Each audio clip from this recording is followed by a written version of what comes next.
This week on the Music Biz Weekly podcast, we talk about confidence, but we kind of talk about it with Blasko sharing some very cool stories on stage with bands, with musicians. You've got to have confidence on stage in order to connect to your audience. Welcome to the Music Biz Weekly podcast, celebrating over 15 years and over 600 weekly episodes, where Michael Brandvold and Blasko, two longtime music industry pros, discuss the very latest trends, tools and tactics that you need to succeed in this new music business. The Music Biz Weekly podcast has moved to a brand new YouTube channel. Please hit the subscribe button below so you don't miss future episodes. Visit www.musicbizweeklypodcast.com, subscribe on YouTube, follow and rate us on Spotify, subscribe and leave a review on iTunes. We appreciate your support.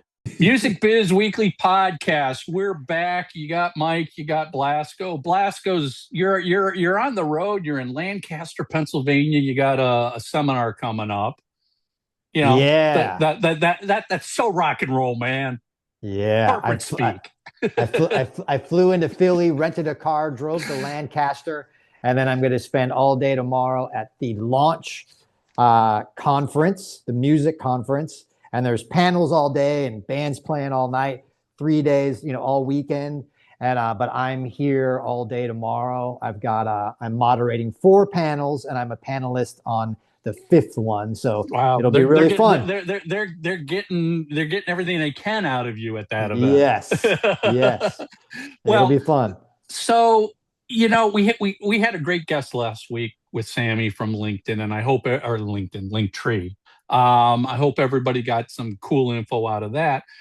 I can't remember if we had this discussion on our first show or maybe when we first were chatting about you coming on and joining the show, but we got into a discussion about how to make fans feel emotions and smile and happy and connection with fans. And I want to sort of interview you here. Put on your rock star hat, your musician hat, your on stage hat. And I want to ask you a couple questions because I think this could give some good insight to other bands about how important it is to know what makes your fans happy, what makes your fans connect to you. What can you do? I mean, that's always a loaded question you and I have when we talk to musicians. Do you know who your fans are? Do you know who they are? Do you know what they want? Do you know what they like? And I'm guessing you would agree, a lot of times, most musicians don't have an answer for any of those questions.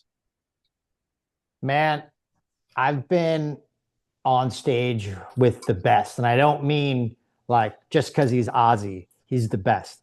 But there's something about his aura that he had pretty much, his entire career, but being on stage with it and actually feeling it, right? It's one thing if you know that it exists. It's another thing of being on stage and actually seeing it in action. Being part of it, inside it. Man, that dude would walk on stage and the whole room would light up. The whole arena would light up. There was just something about his aura that connected with an arena, a stadium, a festival full of people that really you just can't explain. It's not something that you can go it's not a textbook thing. You can't bottle it. There isn't an app that will make it happen. No, there's no YouTube video tutorial about how to be it, but it's a fascinating thing.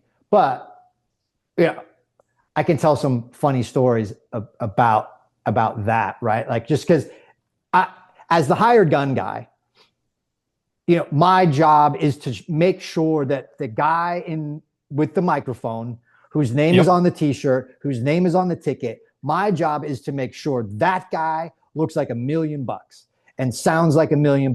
That's my job. It has nothing to do with me. No one bought a ticket. No one bought a ticket because I'm on stage, right? I'm helping to architect what is on stage. Even your family and friends that came out to the show were actually coming out to see Ozzy. They didn't care about you. No way. The interesting thing about Ozzy shows is they're seated. Like the floor of the arena is all seated as opposed to general admission. Right. So when they're all seated, you get a much more comprehensive grasp of the audience because they're in seats and they're kind of sequestered into these little areas. So they're standing still. You can really kind of pull out of them what they're seeing. And rather than like a GA thing where it's just a bunch of people mashed together and people come and go and whatever, it's a little bit harder to analyze and decipher what they're experiencing. But Ozzy would have this like hose on. It was like one of his props, and it was like this soapy, sudsy like water thick cannon or whatever, right? I'm not exactly sure. It was just make sure the dude has fun on stage, so give him as many toys as possible. Right. And so he had this cannon, this like water suds cannon thing, right? And the thing about the front row, or the couple of front rows, but specifically the front row, that is the highest price ticket in the arena. So the people that are in the front row spent the most money. So these are like doctors, lawyers, older demographic, disposable income, right? Right. And you'll see the girl who is the date, or the wife or the girlfriend, but the date, and she is dolled up, and the eyelashes and the hair and the makeup, and she is ready to rock. And she has no idea what is about to happen to her about 4 or 5 songs in, right? Because Ozzy, he scans the room. He's looking for a victim. From note 1, he has mental targets of who is going to get it, right? And so what I would do is I would find the one that's in front of me that I would go, you're going to get it.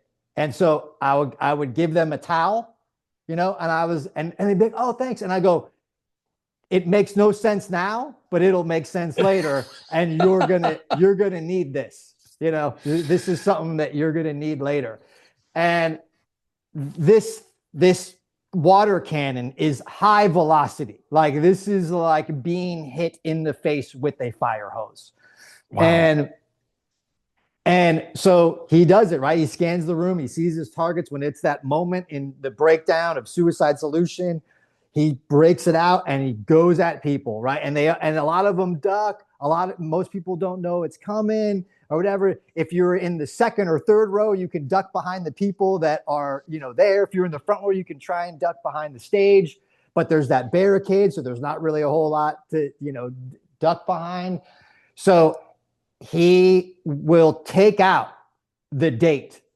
He will take her out, and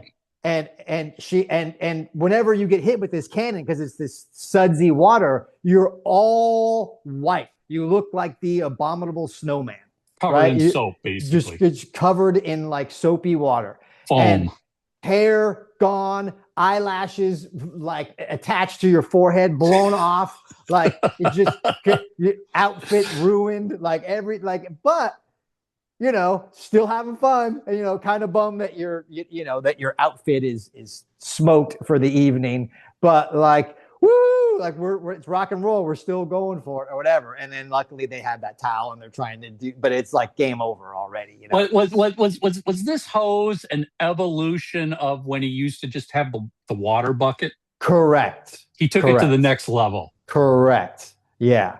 And man, those were fun times. But like, once again, being able to look at and you've got generations. That's the thing about the Ozzy audience, is you've got generations, right? Like, you'll be able to look out and you see the dad and the mom and the son, and then the younger kid that's on the shoulders of the brother. you Could be know? the grandchild. Yeah. Right. Like you've got a full family Yep. that takes up like, 5, 6 seats.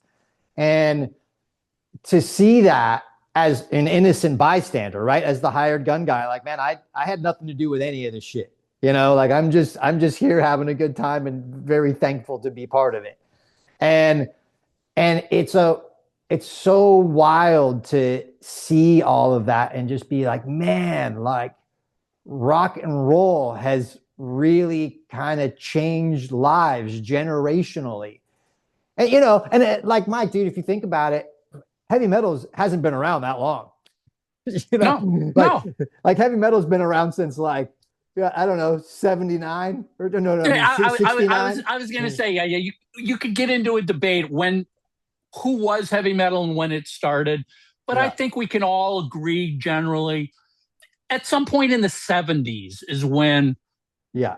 it might not have been called heavy metal, but that's when it was born. So you're right. It's not very old. It's It's like 50 years.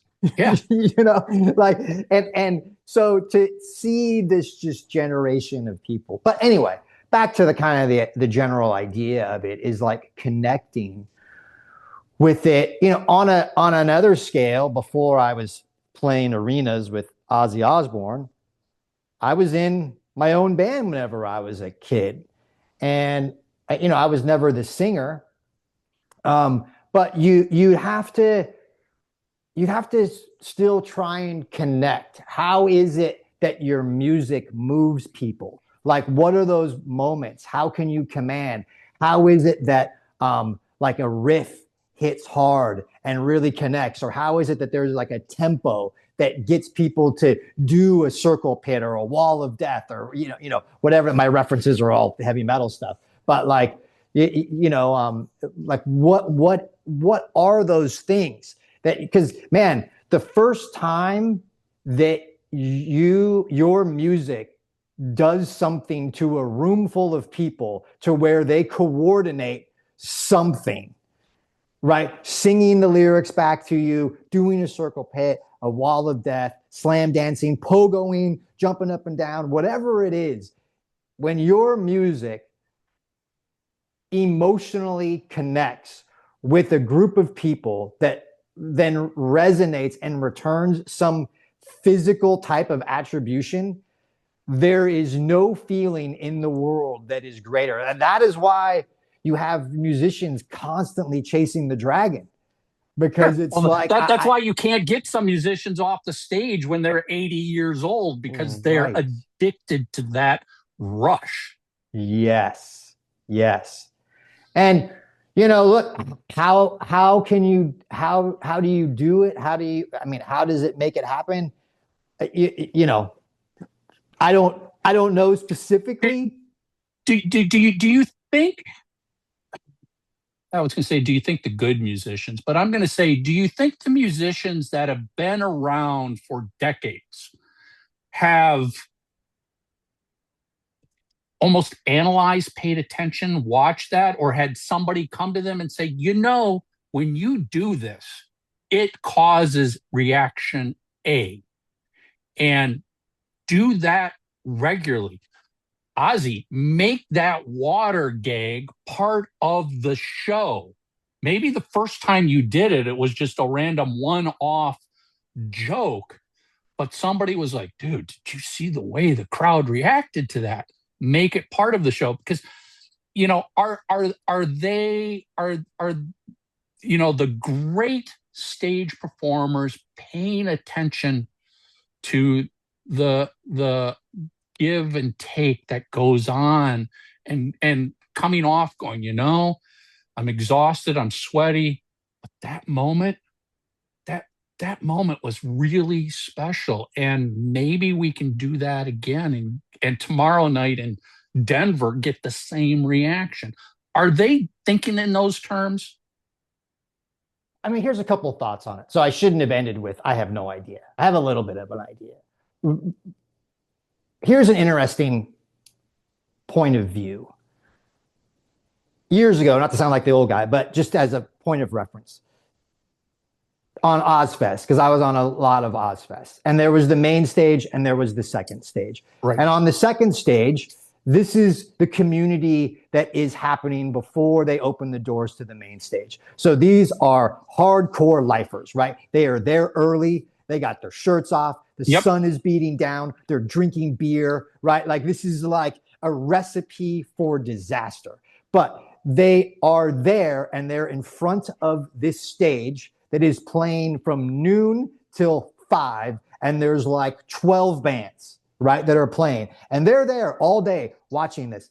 The observation is that this is the same community of people that are, into the same type of music and so into it that they're there at noon when the doors open, and they're crammed against the front of the stage and they're there all afternoon.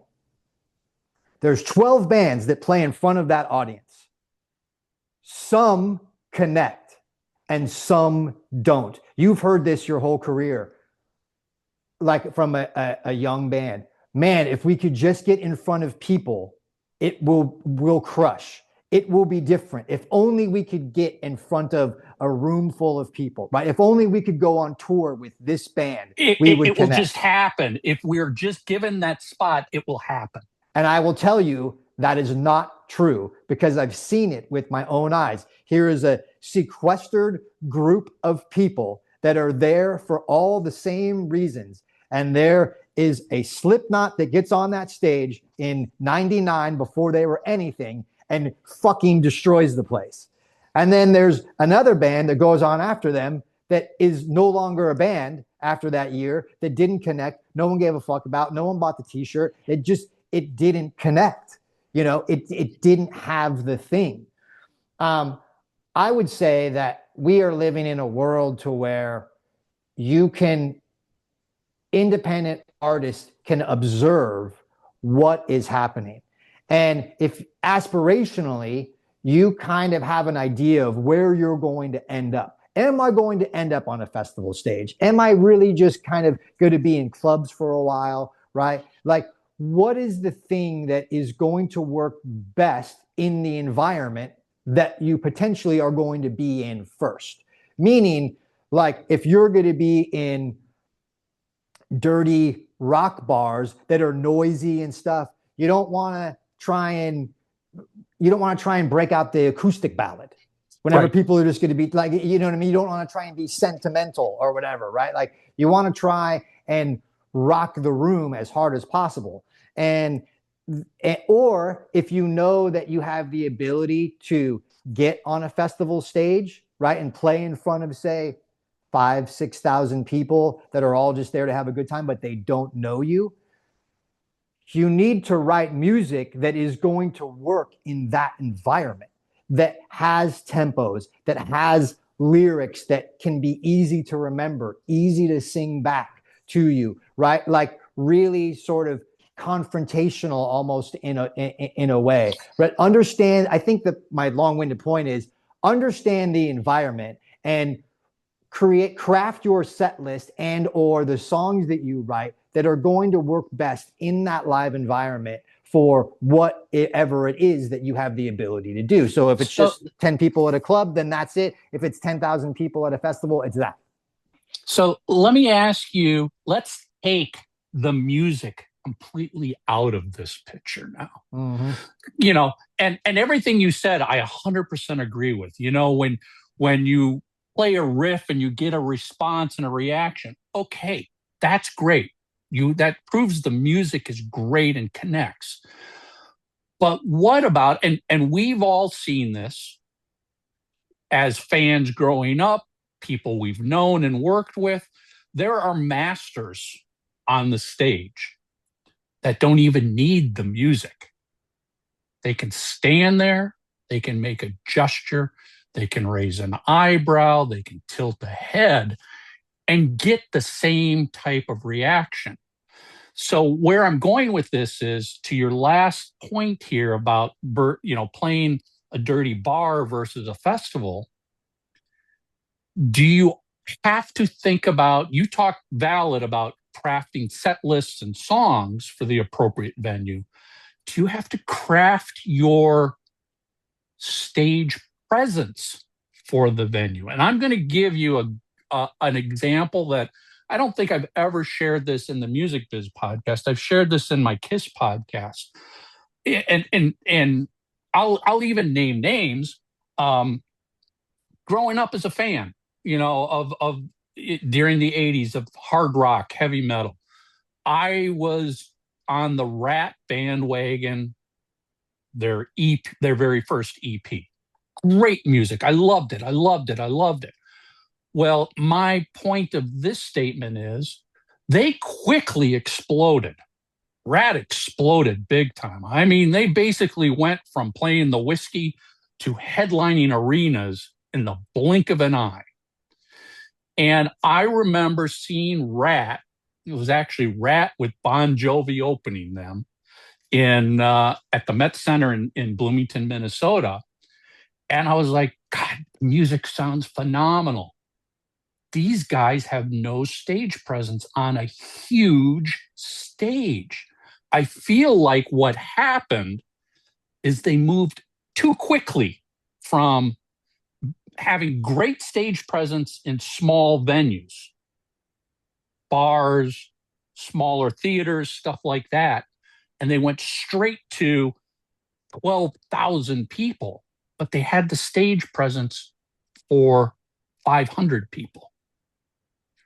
And I walked out of there not impressed with the stage show. It felt like a bunch of musicians that were just like, hey, guess what? Now you've got a stage 5 times as large as the Whiskey.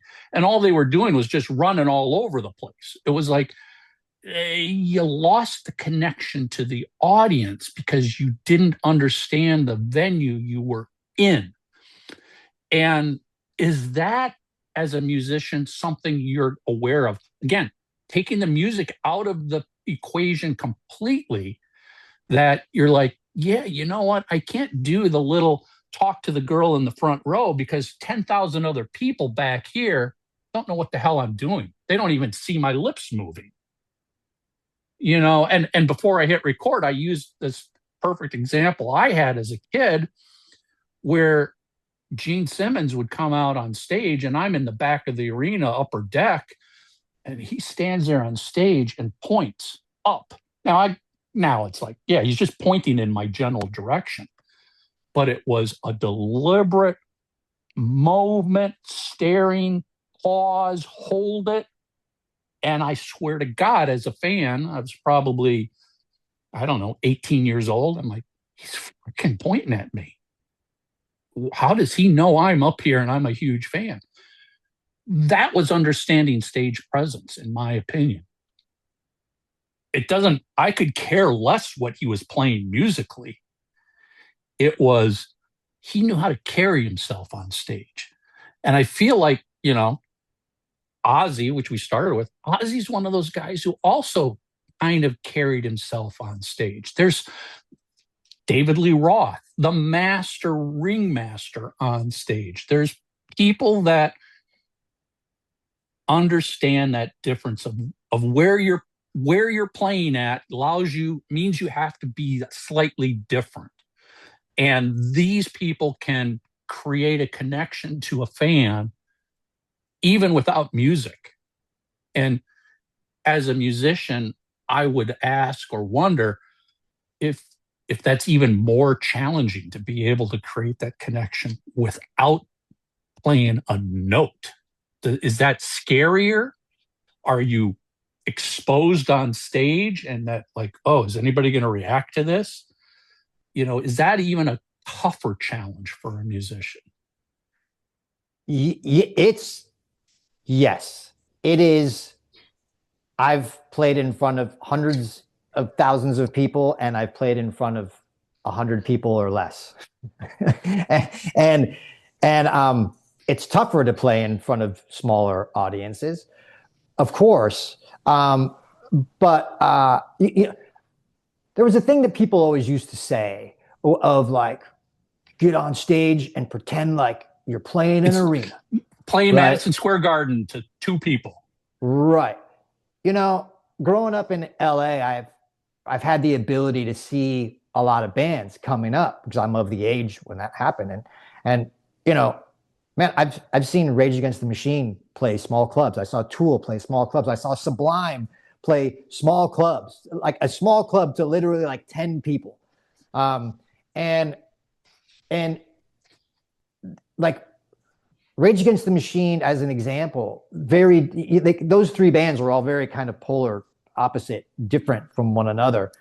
Um, but man, they went out there with a full level of confidence. There was no like it was. Maybe that's the trick, right? Maybe, as we're talking about it, maybe that's what it is a full level of confidence. Because whenever I think about those bands on stage in front of 10, 25 people, there was no doubt. Like, you'd watch it and you go, there is no doubt that band is going to be huge. Like, there's no doubt. They know it. They believe it. It's just Right. a matter of when. And the secret sauce is confidence, right? For sure. Also think too, there's maybe like an emotional thing, like circling back to Ozzy, like he always was smiling on stage. He was always having a good time, right? Always happy. And he's like singing songs about like Mr. Crowley and Black Sabbath and and I'd be like evil, dark topics, but he's having a blast. And he's jumping up and down on stage. Right. You're like, how can you, as a fan, how could you not smile and be happy seeing that?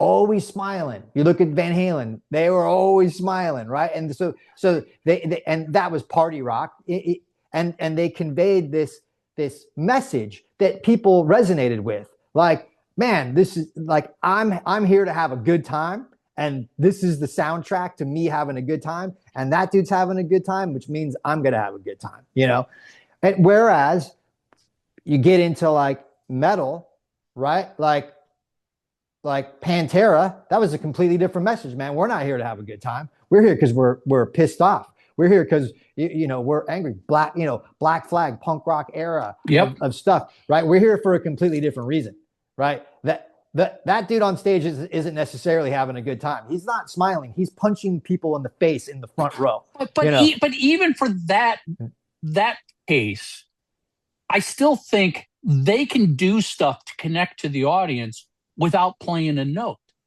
Yeah. I mean, maybe it's as simple as a scowl and flipping off the audience. Yeah. But they can do the same thing within the context of what they are about. Yeah. But the through line here, maybe, as we're talking about it, is confidence. If you've ever seen someone on stage that doesn't feel confident, I'm not confident in my ability. And this is without playing a note. Like, I'm not confident getting on this stage. I'm not confident in my outfit. I'm not confident in what I'm supposed to do, right? Like, that is the differentiator. It is confidence. I am confident, even if it's like I'm not overly talented, right? I maybe I don't have a great voice, but I'm so confident in my ability, I can sell it to you. Because a lot of these guys that we talk about, not great singers, like sure. not even being able to compete on American Idol. Right? Sure. Like, no, you're right. I mean, the David Lee Ross of the world, not the greatest vocalist. Gene Simmons, not the greatest bass player ever. I mean, the guys in Kiss admitted all along, we're not the best musicians out there. But when we go up on stage, we have confidence. We understand it's in how we look and present ourselves in concert is almost more important than how the music sounds. The music's got to sound great on the album, on the CD. But when you're playing live, that's a different experience. Mm-hmm. And as a musician, do you think there are musicians on stage who are overly concerned with, what's my fellow musician going to think of my performance? Am I hitting the notes? Am I in tune? Because I'm going to also come back, I'll put my fan hat on. I could care. I don't know if you're in tune. I don't know if the drummer missed a beat. I don't give a crap. I'm like, he's twirling his sticks. Oh my God, he looks great. Did he miss a fill? Probably missed a couple of them. Didn't matter. Oh, I didn't realize for the half of this song, the bass guitar string was broken. But he kept playing like nothing was wrong. He had full confidence. That's interesting. I feel like that was a thing that existed before, like the musicians band, like a band Yeah, that musicians are into, you know? And like that was I feel like that was a thing. Whereas I don't feel like that's a thing anymore. like I don't feel like musicians are trying to impress other musicians. And I don't really know if there's, I mean, I'm sure I'm just not thinking of one, but like it feels like there's a lot less of those these days of like a band that musicians are impressed by. there's no assembled band of the best guitar player, the best bass player, the best drummer, the best vocalist. Let's do an album. And, and I think what the business has learned is you can do that, but it doesn't mean you're going to create any kind of spark or chemistry. And frankly, if you've got four of the best, you putting four of the biggest egos together, somebody's always going to have the biggest ego. And you can't do that when you've got four egos challenging each other. Yeah. I want the spotlight. As a guy who's been on many a festival stage, you can always tell who the hot shit up and comer is, because that's the one where like all of the bands of any level come out to stand on the side on the side and check out what it's all about. Oh, I heard this band was hot shit or what, whatever. And they fill the sides up with a bunch of, higher level musicians or whatever that will come check it out. I still see that. Yeah. But I think you hit it on the head here. I mean, we've been doing this for about an hour, so we got to wrap. But Yeah. I think you hit it on the head. It really does come down to confidence in what you are doing on stage. You have to believe you are great. You have to believe that audience is there to see you because they love you and they're going to cheer for you. And that confidence comes out by you standing on stage. I mean, I remember somebody always saying, the little thing about like Mick Jagger and the Rolling Stones, he'll come right out to the very edge of the stage and he'll stand there, chin up in the air and chest out. It's like, what a confident pose. He's like, I'm fucking Mick Jagger. This is my stage. Yep. Cheer. As opposed to, and I couldn't even name anybody, but I know we've all seen this person who doesn't make any eye contact. Probably less likely going to be the lead singer, because just by their sheer nature of what they're doing, they have to look out. But guitar players, bass players who are just like, looking at their fingers, looking at their amp, looking at their pedal board. It's like, dude, confidence, man.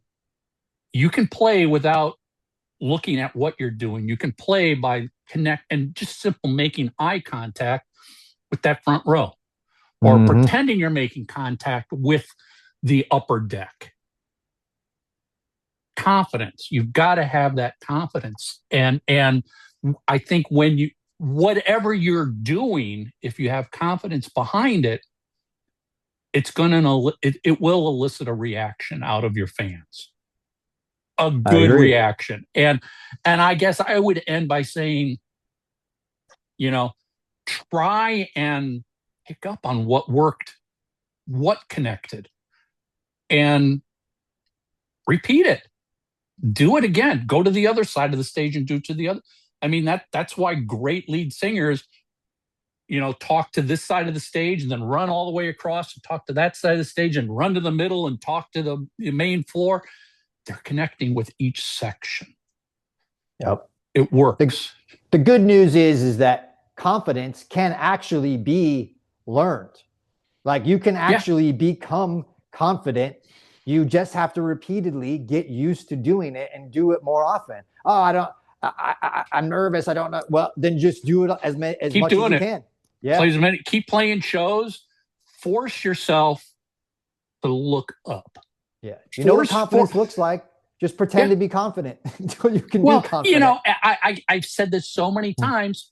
Put yourself in the shoes of the fans. You're a fan at a concert for your favorite band. What do you like? You like it when they walk out to the very edge of the stage and they point down. Yep. You know, you don't have to have a reason to point down. It's the action itself. Just do it. You know, smile, make eye contact, thumbs up to somebody. Dude, you know, and as my example with Gene Simmons, you can do a thumbs up to the main floor and, you know, 20 rows think your thumbs up to them individually. Yep. Doesn't matter if there isn't one specific person. So I think you're right. That is what's so important here. From a musician standpoint on stage to the fan out in the audience, you know, I want to see a band that's confident on stage. I don't want to go. I can't remember which show it was. This was back in the 80s. I went to some concert and it was like, dude, I might as well just be sitting here with my eyes closed, listening to the record at home. That's the experience I was getting from this band in an arena. And you don't want that. You know, don't play to your amps. Your amps didn't pay to be there. You know, your pedal board isn't cheering you on. You know, don't play to your roadie on the side of the stage. They're there because you're paying them to be there. You know? Yep. There's 10,000 people, or there might be 5 people in front of you. They're the ones that you got to show that confidence to.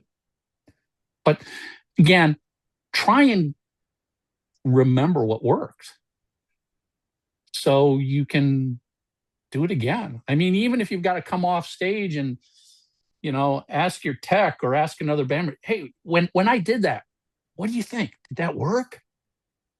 Did that connect? Oh, yeah. The crowd was going nuts when you were doing that. Cool. I'm going to do that again tomorrow night. Yep. I mean, we all know the real professional bands got to where they are because they actually would, you know, sometimes review their shows after the show was done back in the dressing room. This looks good. That was great. That sucked. That light cue didn't work. We got to change that. I mean, you know, even to your point of set lists, that song didn't work in that spot. Sure. Got it. Or that song just doesn't work live at all. I mean, that how you know, fans don't understand why set lists evolved so much, especially at the beginning of tours, because sometimes songs just don't work. Yeah. That's right. It's all about confidence. It really is. It's all about your confidence is going to let you connect to your audience. But as we started this whole thing, you still have to know what you're doing and what it is that your fans and your audience likes. Because somebody's going to sit there and go, yeah, so tell me, Blasko, you know, what can you do on stage to make the fans bang their head? Oh, yeah, I know what I can do. I can do this with my bass. I can do this movement. I can make this action. You've got to understand that give and take relationship. It's not, I've said this so many times, it's not just about the music. And as I alluded to, the real pros can get that reaction without even playing a note. Yep. That's freaking confidence. That's right. That was a fun discussion. That was a fun discussion. So I don't even know if there's any homework. I mean, I just think it's a good takeaway. I think the bands that have been around for 50 years are here for 50 years because they know that. this is something that's really important for younger bands and bands on the way up. You've got to practice. Freaking, I don't know, put a mirror up in your freaking rehearsal garage and play to yourself in the mirror and look at what you're doing. I mean, how many bands videotape themselves in rehearsals and watch it back? Might be a good idea to try that. Yep. And just don't be afraid to feel stupid. You're right, but you know what? If you feel stupid, do it with confidence. Exactly. And people are going to believe that was intentional and part of the show, and they're going to go, "How fucking cool was that?" Yep. I mean, oh, I fell down on stage. Well, do it with confidence and act like you meant to do that, and now that'll become the gag you've got to do every night is trip on stage. Yep. But if the fans love it, that's right. There you go. All right. Before we wrap, quick shout out to Bruce and everybody at Hypebot and Bands in Town. Oh, I want to make a quick mention. You probably saw this. Bands in Town just announced their partnership with Amazon Music. Yep. So now all of your tour dates from Bands in Town are going to appear on your profile on Amazon Music. Come on, people. Is there any more reasons you need to be using Bands in Town? Seriously. Apple Music now, Spotify, Amazon Music, YouTube. Dude, you got to get your tour dates out where the people are. Get with the program, kids. You go to where the party is. That's right. So, So thank you to all of you. And that's it. Music Biz Weekly Podcast. We'll see everybody next week. Every month, thousands of musicians and industry professionals listen to the Music Biz Weekly Podcast. If you have a product or service and would like to reach this audience, get in touch with Michael to discuss sponsorship opportunities. Voices for the Music Biz Weekly Podcast provided by LarryDavisVoice.com.